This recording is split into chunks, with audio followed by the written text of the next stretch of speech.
Hi, welcome to Maggie's Kitchen. Today I'm going to make onion bread rolls. It is soft with a multi-layer and full of flavor of caramelized onions. I'm also going to share some tips and tricks in the video. So let's get started.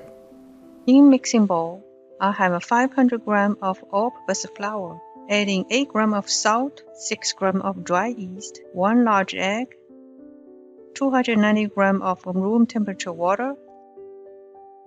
Then start mixing with a flat beater for quick mixing. Only takes about 30 seconds or so. Once the flour comes together, let the dough rest for 5 to 10 minutes. Give the flour the time to absorb the water before proceed. After 5 to 10 minutes of resting, I switch to dough hook. To knead the dough at speed 2 for about 12 minutes until the dough becomes smooth and silky. Then cover and let it rise until double the size, about an hour, hour and a half, depends on the temperature. In the meantime, I'm preparing caramelized onion. I'm using shallots this time, which I found very flavorful. 2 little ones. I chop them into small dices so that they can be cooked quickly. In a small saucepan, I add some pork fat, which I saved from braised pork belly, which will definitely add some meaty flavor to the onion. Once the fat is melted, add the onion, then cook in the low heat. Once the onion is caramelized, remove the pan from the heat. Now let's check the dough. Poke with a finger. It still keeps its shape and it's ready. It takes about an hour and 15 minutes this time. No need to knead the dough again. Just pat with a hand to make a side kind of straight, then roll it out with a rolling pin. If you feel the dough is kind of elastic, then cover, let the gluten to relax for a few minutes. It will be easier to work it out after.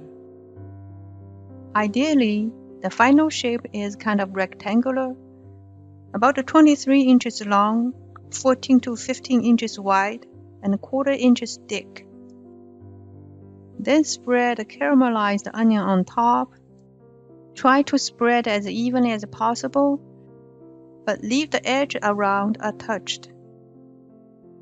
Then sprinkle some flowers. This will make the bread have a better layering. Then roll the dough starting from the longer side.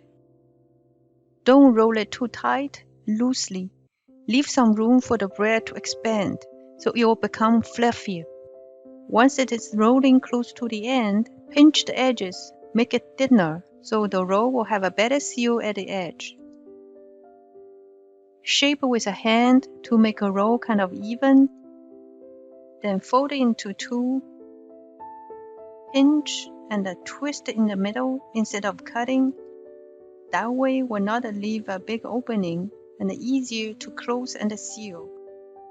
The reason doing this way instead of cutting is that cutting will leave a big opening, and the oil or the fat between each layer will prevent the dough to be stitched together.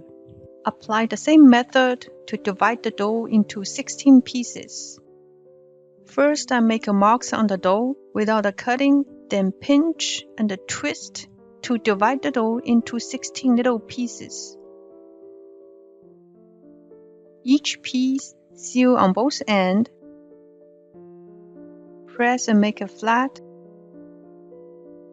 Wet one side with a bit of water. Lightly dip into the bowl with a sesame, then press it again with the sesame size down. This way the sesame will stick to the bread without using egg wash. Once all the little pieces has been treated, line them up in the baking tray and cover for final proof. About 45 minutes or hour, depends on the temperature. Preheat oven at 400 Fahrenheit. Bake at the middle or lower rack for 12 minutes about, then broil for 2 minutes until the top is golden brown. Look like this. It is soft, fluffy, with the flavor of onion and the meat. It's just so delicious. You can see all the sesame has survived during the baking. How are we gonna eat this? any way you want. Toast it, eat at a breakfast, or use as a buns to make a sandwich or hamburger. I made myself a pulled pork sandwich. Use the raised pork I made the other day. I hope you enjoyed the video and will try the recipe soon. As always, thank you for watching and see you soon.